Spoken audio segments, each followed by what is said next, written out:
South Africa is reeling this morning after what many are calling the night of the long knives, a massive cabinet reshuffle by President Jacob Zuma. Arjan Basson, our editor-in-chief at News24, has joined us in studio this morning to try and make sense of this all. We are coming to you live from News24, and of course we are also live on Facebook. If you have any questions, please send them our way. Arjan, good morning. Thank you very much for coming in. I'm sure, much like me, you've had a very little sleep, a late night and a long day ahead. Yes. Exciting times, scary times. First of all, let's just start with, let's go back a week when we, a lot of the speculation started. Finance Minister Pravin Gordhan was dramatically called back from his investor roadshow in the UK, and that started the ball rolling with what culminated last night. The rand has been yo-yoing all over the show. With all the speculation this week, did you expect it to play out like it did last night? Nick, there's an old saying that a week is a lifetime in politics, and I think in Pravin Gordhan's case, 3 days or 4 days is a lifetime. When he left for London with colleagues from Treasury on Sunday night, he definitely probably didn't expect him to be fired 4 days later. But here we are. President Zuma has pushed the red button, got rid of his nemesis in cabinet, Pravin Gordhan, the finance minister. The markets has reacted predictably. The rand has weakened considerably over the past, about 8-9 hours since the announcement came. I think in terms of expectations, this is a president under pressure. This is not a president who's comfortable in his power. And Pravin Gordhan was making life difficult for him, and specifically his good friends, the Gupta family. Just yesterday we saw in court 2 court cases involving the Gupta family and their business associates litigating against Treasury and Pravin Gordhan. The first case being Oak Bay, where Pravin Gordhan actually went to court to say, asked the court, please stop these guys from forcing me to intervene with the banks when the banks decided to close down the Gupta's account. That court case has played out, and we also saw President Zuma himself getting involved in that on the side of the Guptas. And then also the case yesterday of the bank, the Habib Bank, where the business associates of the Guptas wanted to open a bank. And a deadline looming there. Yes, and again, Treasury opposing that. So it wasn't a huge surprise, although bearing in mind what happened at the end of 2015 when President Zuma got rid of Nhlanhla Nene, and the amount of anything between 100 and 200 billion rand that the country lost that day, it was still a surprise that President Zuma actually decided to do it. I think when he actually decided to do it, and specifically then decided to appoint someone like Malusi Kagame as finance minister, it was a shock. It still came as a shock. Pravin Gordhan, hugely respected finance minister. He's been in the ANC his whole life. He was actually a very close comrade of President Zuma in the struggle. They were part of Operation Vula, an underground operation by Mkhonto we Sizwe that funded the ANC in exile. And both from KZN, Pravin Gordhan was a big backer of President Zuma in the earlier years, specifically when Zuma was under pressure from the Thabo Mbeki era. Gordhan then steered the ship at the South African Revenue Service, the taxman, for a number of years, built it into the most respected state organ by far in South Africa, I would argue, and built it into a revenue service that were respected internationally. He then moved from there to the Minister of Finance after Zuma appointed him to the position. Then during one of Zuma's other cabinet reshuffles, he moved Gordhan into the portfolio of local government minister, where he was placed until he came back as finance minister at the end of 2015, when Zuma got rid of Nhlanhla Nene. So I think it's definitely bloodshed in the ANC this morning. There will be a number of cabinet ministers and partners of the ANC reconsidering the alliance to President Zuma this morning. We've heard Gwedi Mantashe, the Secretary General of the ANC, coming out on TV and radio over the past few hours saying they were not given a choice. Unlike previous reshuffles where the ANC was asked for the input, they were presented with a fait accompli. That means something, the fact that Gwede Mantashe is willing to share that information with the public. And we also know for a fact that Cyril Ramaphosa tried to stop Zuma last night but didn't succeed.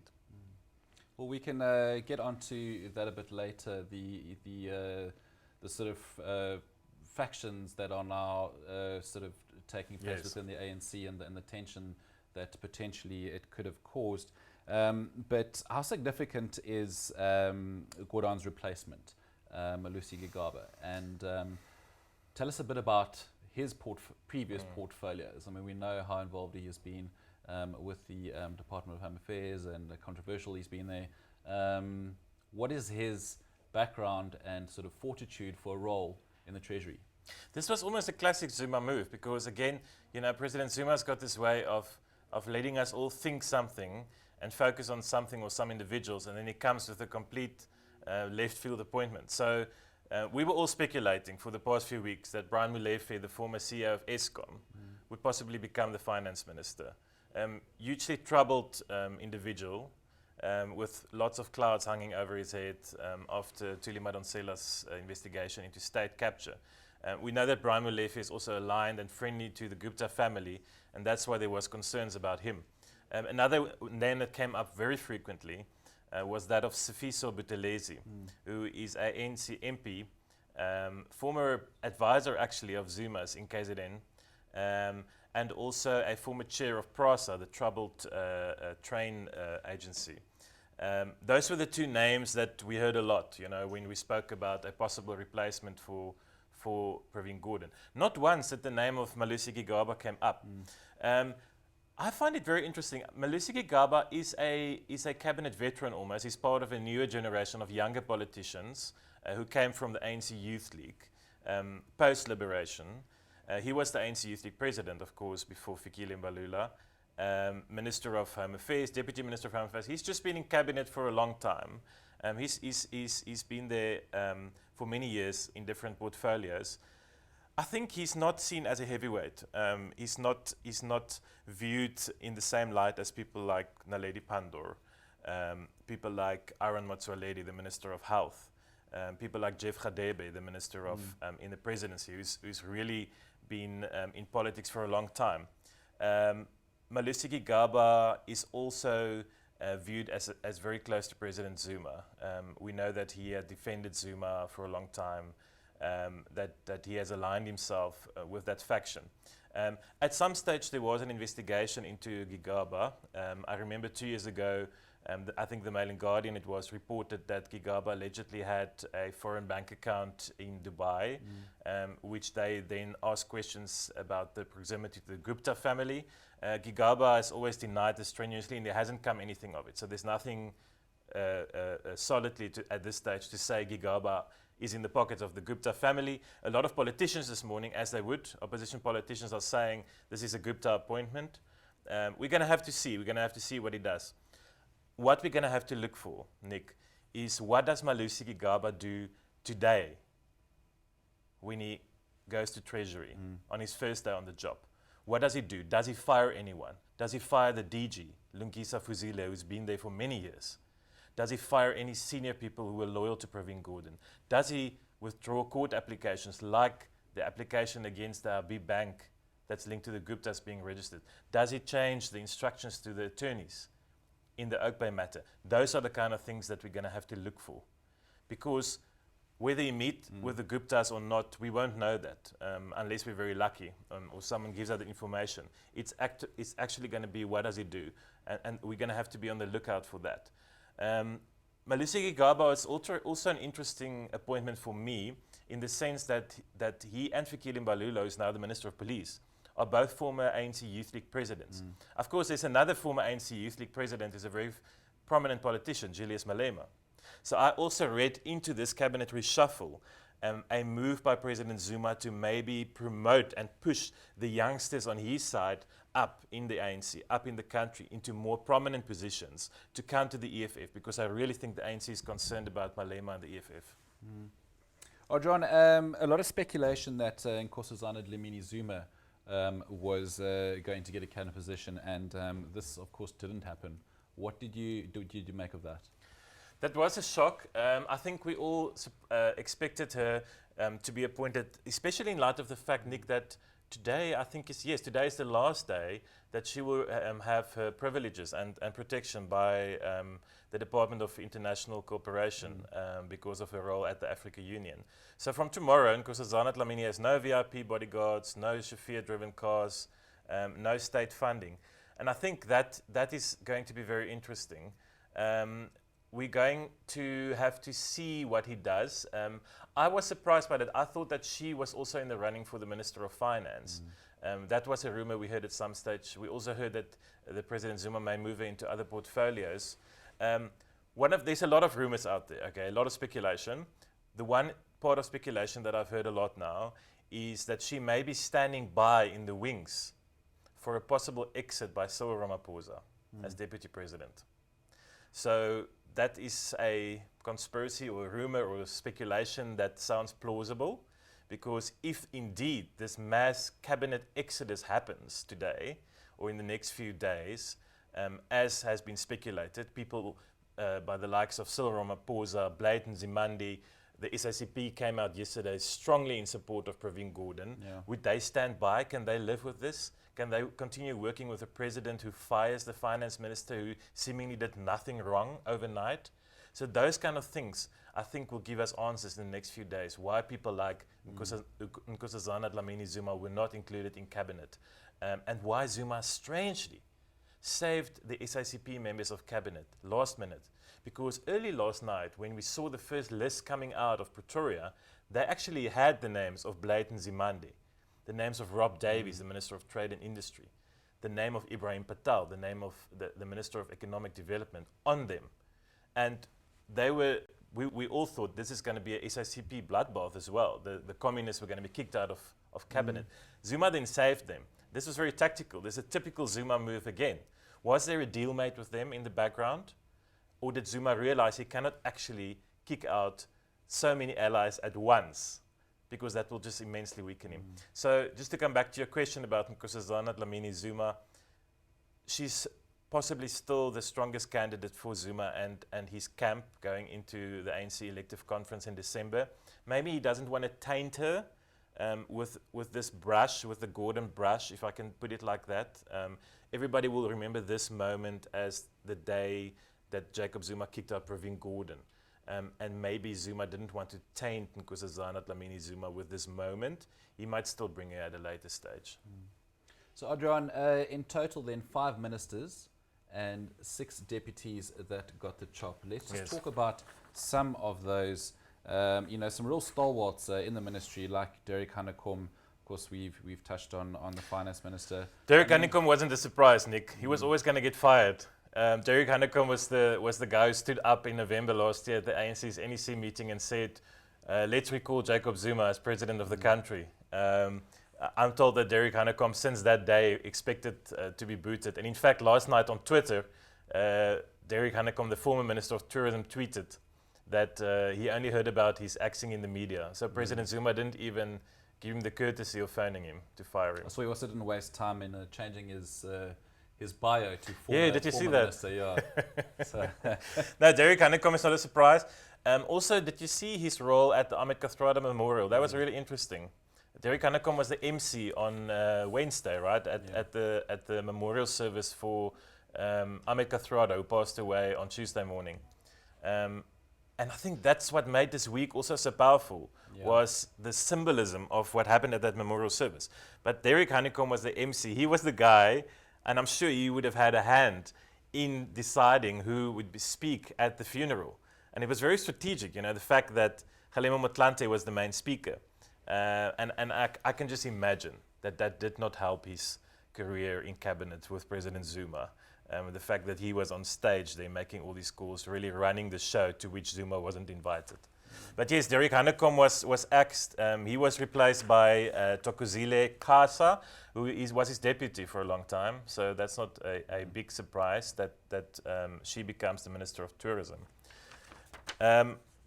I was quite shocked by the axing or by the swap of Fikile Mbalula and Nathi Nhleko. Nathi Nhleko has been booted as police minister. Now you will remember, Nick, Nathi Nhleko and Thulas Ngesi were the two big backers of Zuma during the Nkandla scandal.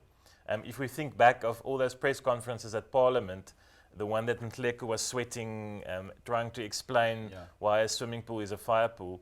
These were the guys who were really at the forefront of defending President Zuma against Thuli Madonsela and every other investigation into Nkandla. They've been booted out of their positions. They haven't been booted out of cabinet.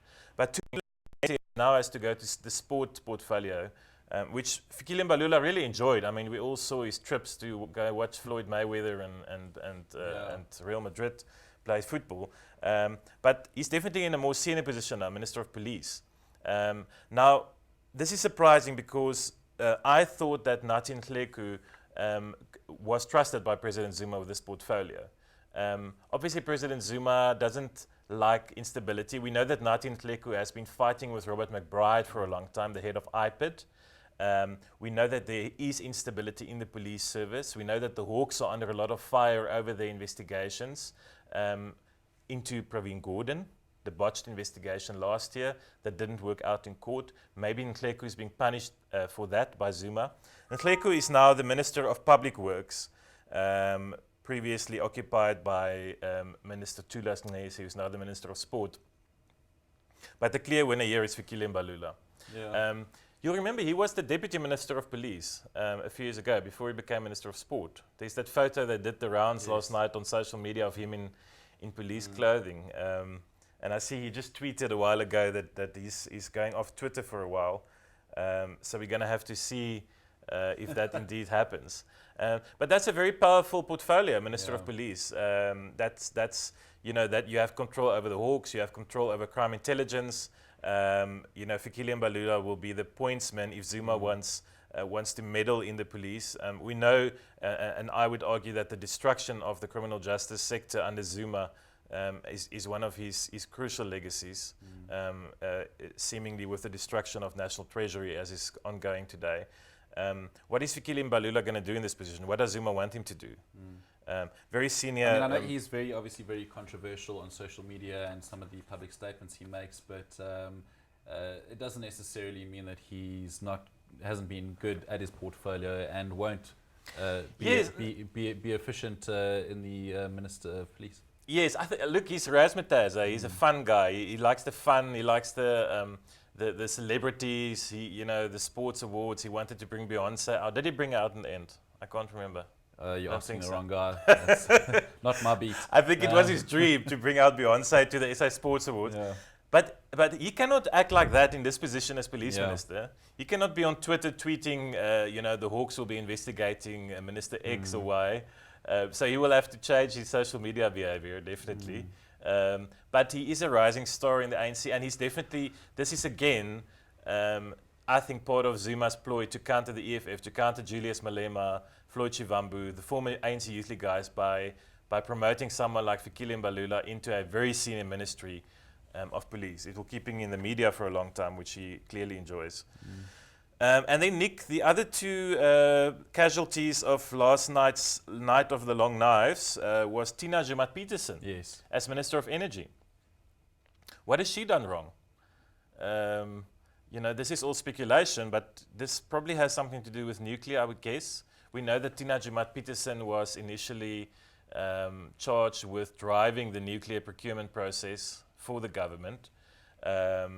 There were those reports a year or so ago where she attended a meeting, a nuclear association meeting in Vienna, and was then caught signing a contract with Rosatom, the Russian provider, which she then later argued was not a contract and that it was still open. So Tina Joemat-Pettersson, Zuma then had to take away the procurement of nuclear from her, you'll remember, and moved it to Eskom under Brian Molefe when he was still there. I don't know if that's her biggest sin. I don't know what else she did wrong to be fired, but she's out. She didn't even get another job. And she's replaced by an unknown ANC NEC member, Mamaloko Kubai from Gauteng. I don't know anything about this new minister, to be honest. The new Minister of Transport is Joe Maswanganyi from Limpopo. the poor Peters being booted. Now, this could possibly have something to do with PRASA, with the investigations into PRASA. Although, again, I'm surprised because the poor Peters recently fired the board of PRASA, chaired by Popo Molefe. And it looked at the time to us that Popo Molefe and his board were starting to clean up PRASA. They brought in Werksman's attorneys, forensic investigators. They were starting to churn out forensic reports, and they were quite upset actually with the Hawks not investigating these things. Then Collins Letsoalo entered as acting CEO. He increased his salary by himself over 300%. Popo Molefe then got rid of him, and a few days later, the poor Peters, the former Minister of Transport, fired Molefe and the board. So again, this is a bit of a strange move to me. I'm not sure why the poor Peters got the fall. I don't know why she was fired by President Zuma. But we have a new transport minister in Joe Maswanganyi from Limpopo. And then, as we discussed previously, Malusi Kagame, the big winner of last night's reshuffle. Fikile Mbalula, big winner, new Minister of Police. Nathi Nhleko moves to Public Works. Minister Thulas Ngesi moves to Sports and Recreation. Thokozile Xasa becomes Minister of Tourism. Faith Mutambi is the new Minister of Public Service and Administration. How do you feel about that? Well, I wanted to also ask you, Adrian, about the deputies. I mean, there's a good handful of new faces there. Anyone that stood out for you there, or made you wonder who on earth are you? And just to finish on Faith Mutambi, this is very interesting, Nick, because Faith Mutambi was this week. She was promoted to cabinet spokesperson.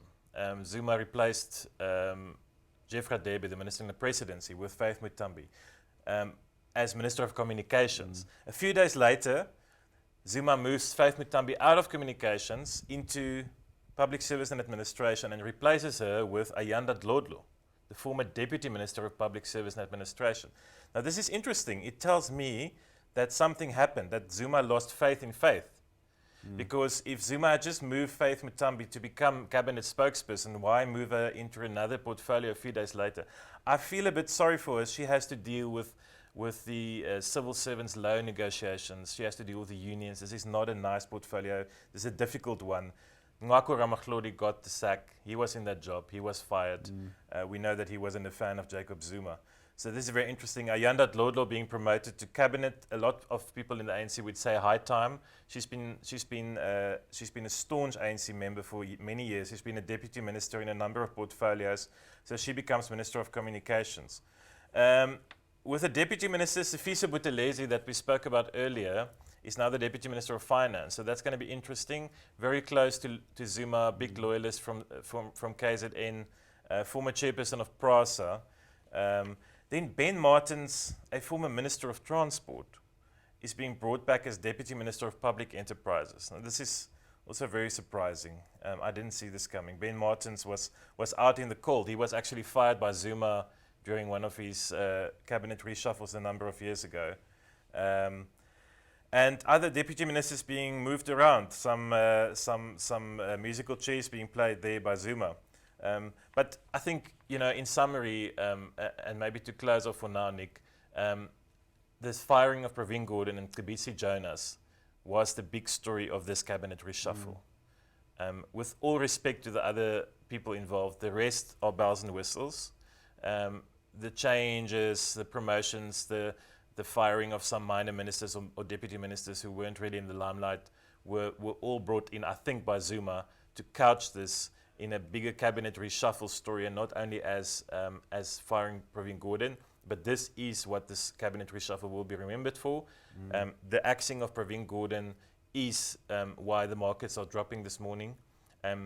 The firing of Pravin Gordhan is why a lot of foreign investors this morning and local investors are reconsidering their investments in South Africa. And if you tune into ANN7 this morning, you will hear that finally the markets will no longer dictate. Unfortunately, that's fake news. The markets play a very important role in our lives. Obviously, that's not all we should be concerned about, but that is investment. That's what Pravin Gordhan went to do this week when he traveled to London. He and the team from Treasury was trying to get money to invest in service delivery programs for South Africa, as they spelled out in this statement. And we'll have to see what happens over the next few hours. We'll have to see if indeed there's solidarity with Pravin Gordhan from his cabinet colleagues who didn't get the sack, if they're going to resign with him. We're going to have to wait for Pravin Gordhan to speak. I'm sure we're all sitting on tenterhooks to listen if he's going to address a press conference maybe. We know at any moment any now... kind of recourse he may have. I mean... Yes, I don't think he will have a legal recourse. He may have political recourse. He may go to the ANC, and he will probably be in the forefront of opposing Zuma on the way to Gallagher Estates in December, where the ANC's national conference will be held. But there's a march this morning to Treasury in Pretoria, led by Zwelenzima Vavi and Save South Africa and other non-profit groups. I think we're going to see civil society becoming very active again. Just on social media last night, I saw a lot of people saying it's time to go back to the streets. So we're going to have to see, where's Pravin Gordhan going to be in all of this? Is he going to be at the forefront? Is he going to hang back? He's a loyal ANC cadre. He's a man who's given his whole life to the struggle, to the ANC. And to be booted out of this cannot be nice. Well, John, before you go, and we will be back a bit later with Matthew Lecordia from Fin24 to weigh in more on the economic side and the effect that this has had on the markets. We're just going to read out a couple of your questions and comments from Facebook. More comments than questions, it seems, Arjan.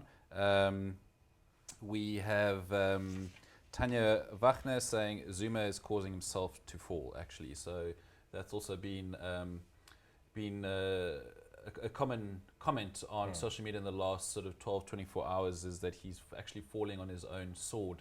We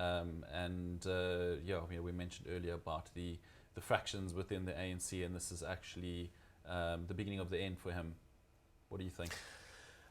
I think, it's difficult to gauge how strong or weak this president is, because there's a logical and rational explanation. Then there's stuff that we don't know, don't always understand, because we're not inside those NEC meetings. From the outside, it does look like the president is weaker today. The fact that Gwede Mantashe, and look for these kind of signs, the fact that Gwede Mantashe goes on radio this morning and says, we were not informed by the president, we were not given a chance as the ANC, who deployed him there as a president, to give our inputs on this on the new cabinet. We were just told that this is your new cabinet. That's a clear sign to me that there's great unhappiness in the ANC this morning, and that Zuma is losing power, that he's losing support in the top echelons of the ANC. Will this lead to a recall of Zuma? I don't know. I don't know if the NEC is fractured to that level. I don't know if the new deployees in cabinet has maybe balanced that out. As I said earlier, Zuma is by no stretch of the imagination stupid or foolhardy about these things. He thinks about these things. He's very strategic. There's a reason he didn't fire the SICP ministers. There's a reason he appointed some of these deputy ministers who we may not know, but could hold very powerful positions inside their provinces. So I think from the public side, it looks like Zuma is weakened this morning, but is the ANC brave enough to recall him? I'm not sure. Well, we can talk about that later on today. Obviously, there's also an impeachment order in the pipeline, so there's all of that that Zuma has to face. Mamel Fritz saying Zuma is an African Robin Hood, steals from the poor to give to the rich. Now, controversial comment considering Zuma's argument, or from his side of the fence, it's all about his transformation objectives at a lot of these deployments and sackings took place. Yes, we had a lot of analysis by, as I call the fake news analysts last night, that supposedly this firing of Pravin Gordhan is going to ring in a new economic era for South Africa, where white monopoly capital will no longer run the show. It's all complete nonsense, of course. Pravin Gordhan was by no means a prophet of white monopoly capital. He comes from the Communist Party. He executed the ANC government policy. His budgets were signed off every year by President Jacob Zuma. Zuma was before that the deputy president of the country. So I don't know how Jacob Zuma will now be the savior of this. Malusi Kagame sat in that cabinet for many years while these budgets were presented, pro-poor budgets, some would argue. Some economists would argue that, in fact, it's almost a leftist budget that we have in South Africa. So those are all just propaganda by the Gupta family, paid Twitter, spin doctors in social media, to convince people somehow that Pravin Gordhan is this agent of so-called white monopoly capital. Complete rubbish. We will have to see how this plays out. It's going to be interesting to see what Malusi Kagame does in that role. And I'm worried. I'm worried this morning to see what his instructions were. Who would tell Malusi Kagame what to do at Treasury? And I think President Zuma owes us an explanation. He owes the country an explanation. Firstly, why did he recall Pravin Gordhan from his overseas trip? Because he hasn't told us. All we know is that he had some strange intelligence report in his hand called Operation Checkmate, where Pravin Gordhan was supposedly part of this big conspiracy to go and convince a few London bankers to fight against Zuma and get him out of power. The thing was full of spelling errors. It was clearly a fake intelligence report. Now, are you telling me that this president relies on that kind of intelligence to fire his finance minister? That's scary. I find that very scary. And how is Malusi Kagame going to change that? So I think the president owes us an explanation on why he recalled him and why he fired him. Okay. All right, Adrian, thanks for your insight this Thank morning. you, Nick. And we'll chat a bit later. As I mentioned, we'll be back with Matthew Lecordia from Fin24 to touch on the economic side of things and the effect that this has had on the markets.